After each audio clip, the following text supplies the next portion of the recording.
eggs na nilalaga ko. May tira pa kasi gusto ko yung hindi ganun ka hard boiled.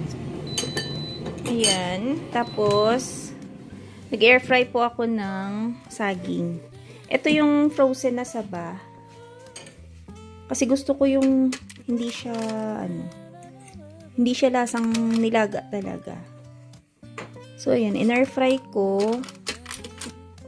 At ito na yung merienda ko.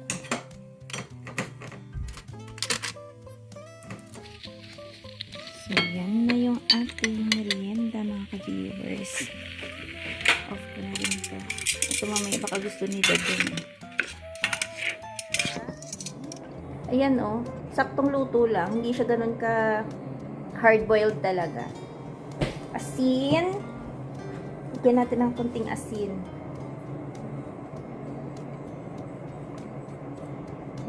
Parang ayaw. So, kain tayo mga ka-viewers. Ito yung gusto kong luto ng saging.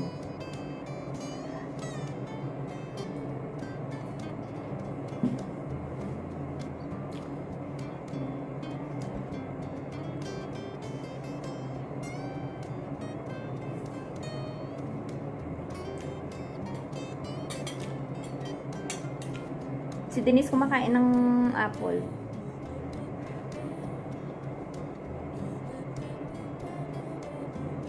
Mainit pa. So, after po ng New Year, medyo naglaylo po kami sa mga pinagkakain namin. Hindi na kami masyado nagkarne. Yung kinain namin karne nun, ano lang eh, yung ham, yung tira-tirang ham. After nun, panay fish na po kami tsaka gulay. So, ito na po yung box ng Christmas tree. Tsaka ayan o. Diyan ko liligpitin itong mga to para mahawa na dyan. Ito kahapon pa to kumakaway sa akin eh. Ayan. Binigay kasi sa amin to. So, talagang pinipikit ko muna yung mata ko para hindi mapunta dyan yung attention ko. Hindi ko muna kakainin to. Favorite ko pa man din to. Fruits and nuts. Ayan.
Tapos ito na yung ating cookie dough.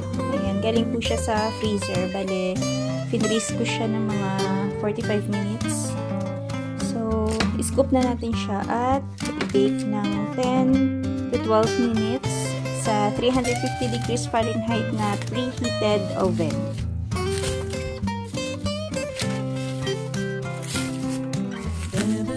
Yung purpose, bakit daw kailangan galing sa fridge yung ating cookie dough para hindi siya masyadong mag-flat. Kasi kung i-bake mo siya agad ng paggagawa mo, ayun na, masyadong manipis yung kalalabasan ng cookies. Ilang piraso kaya ito?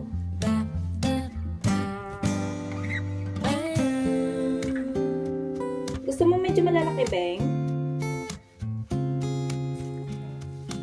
Hmm?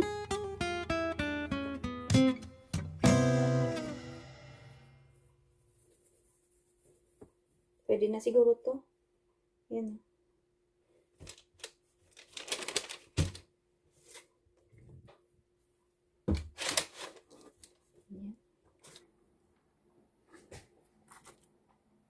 Yan o. Lagyan natin ng mga mini eggs. So, yan. Inaantay ko na lang ma-preheat yung ating oven. At i-bake natin ng 10 to 12 minutes. Pwede na to. Ay, ang ganda. Ang ganda bing oh, kasi frozen siya, 'di ba? So, hindi siya masyado nag-flat. Maganda siya, no? Pang Easter. Yun ang ganda ng kulay. Hayaan muna natin siyang mag-rest muna, Beng. Kasi maluluto pa yan eh. So, good morning mga ka-viewers. Balik tayo sa coffee muna. Na-miss lang namin ni Dodong kasi medyo matagal po kaming hindi nakakape. Kapag pahinga ng kape dito, Nakapahinga tayo ng mga 2 weeks. 2 weeks. Ang tagal. buwan na tayo. Ay, buwan.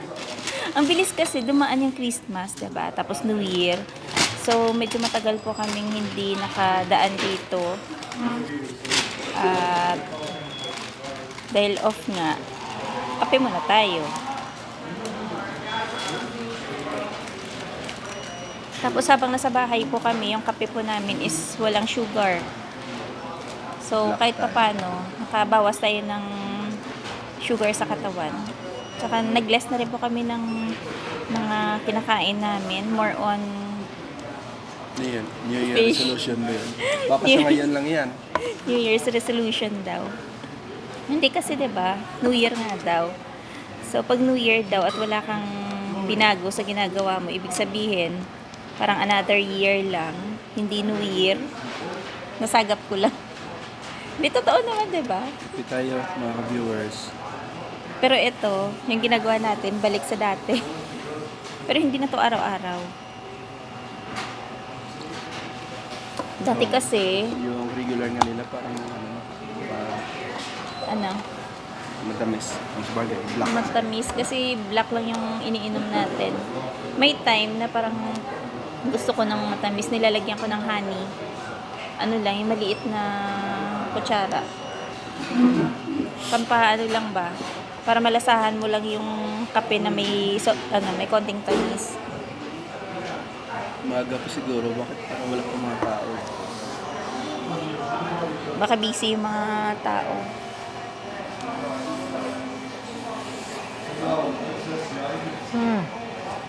May nantok pa. Naantok si Dado. Saan mo yung atin? Ayan, kain ka ng bagel.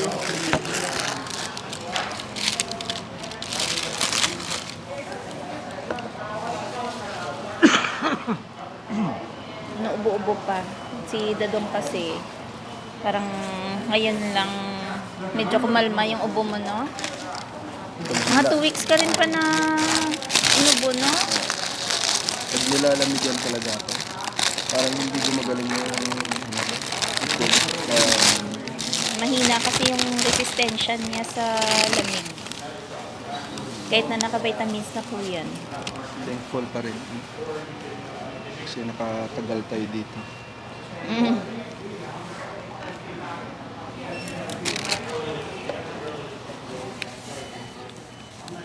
Ganun siguro talaga kapag may ano na, allergic ka na. Ayo. Allergic ka kasi. May ano ka, allergic rhinitis kasi siya, kaya konting lamig lang. Lamig, alikabok, Nagre-react agad. Nagkakaroon agad ng parang sipon. palit ng climate. Mm.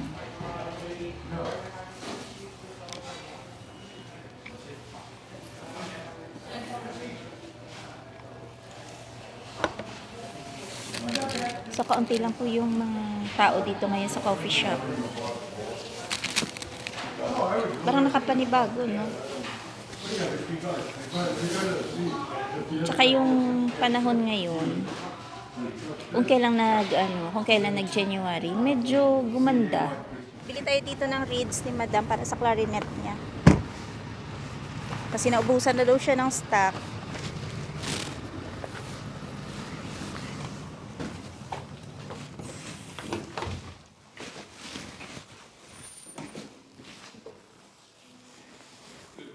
Morning. Here's your receipt. Yeah. And most importantly, your reads. Thank you. Thank you. Have a good day. You too. Thanks. So, yung mga ka-viewers, nakabili na tayo ng reeds ni Madam. So, yung ganito po, 10 piraso yung laman.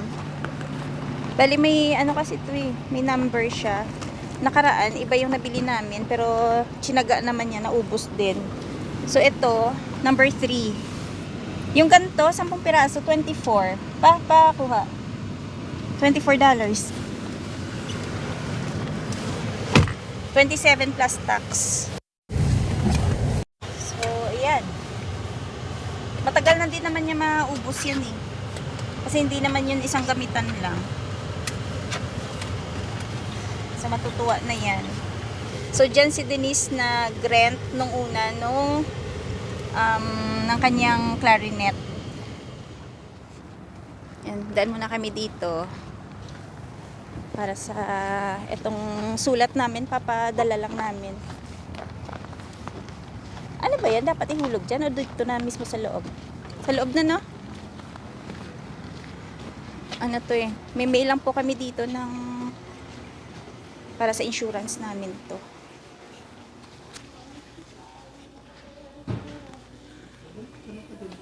Ayun, no?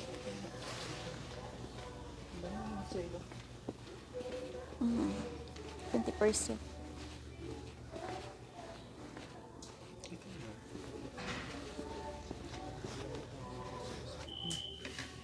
Okay. You might have to put postage on these. This isn't postage paid. This, whatever this is.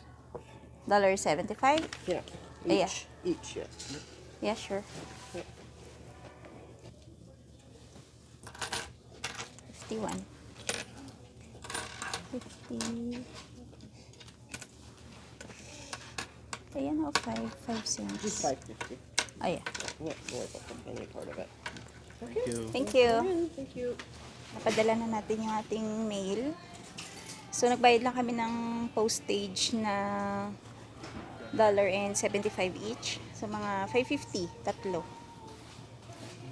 Akala ko nga free lang yun kasi ano siya, may return envelope from insurance company. Pero address lang ang Oh, address, walang postage. So, kailangan magbayad. Mura lang naman. Okay ka na sa ubo mo, 'di ba? Claritin. Mahal yung Claritin, no? 30 tablets. Mas mura dun sa Costco pa, kaso lang hindi pa tayo nakakapunta dun. Kasi pag winter, wala kang magandang may content talaga dito. Eh, laging nasa bahay. Kung hindi nasa bahay, nasa loob ng sasakyan. Snow. Siyempre, may mga edad na ayaw naman namin yung palaging nakababad sa labas. Pwede naman kami lumabas, kaya nga lang. Siyempre hindi naman pwede araw-araw na lalabas kami dahil magastos na. Oo. Magastos mag-gas dahil makakapaw sa gas na naman yun. Mm-mm. Tsaka minsan, Wala pag, namang ibang pupuntahan, kundi Pag puro di- snow ang paligid. oo, kung hindi, nasa store ka, diba? Nasa Okay, mall. sana kung nag-hunting tayo, no? Mm. Kailangan din talaga natin magtipid, 'di ba? Kasi naku, sa ngayon, sa hirap ng buhay, 'di ba? Hindi yung palaging nasa labas. Syempre pag lalabas ka, mapapagastos ka talaga. Kailangan na natin magtipid. Kailangan na po namin magtipid-tipid talaga. Kasi tayo Time will come na narating yung Time- time. Inulit. inulit-ulit yung lukarit talaga. Time will come na Dadating yung time. dadating yung time. So yung mga ka-viewers, hanggang dito na lang muna yung aming video for today. Maraming salamat sa palaging panonood at ingat-ingat. Bye-bye! Kaya pagpasensyahan niyo muna yung mga Content namin. Hopefully, nitong summer, sana makalayo naman tayo ng Regina na pa. Tapos, ayun nga, baka maka-camping tayo. Kahit makalayo lang sa bahay. Makalayo sa bahay. Siyempre, makalayo talaga tayo sa bahay. Makatawid ng ibang city. So, ayan po yung ating daan ngayon, diba? Medyo nahawan yung gitna. Tapos, ayan, nakatambak lang yung snow.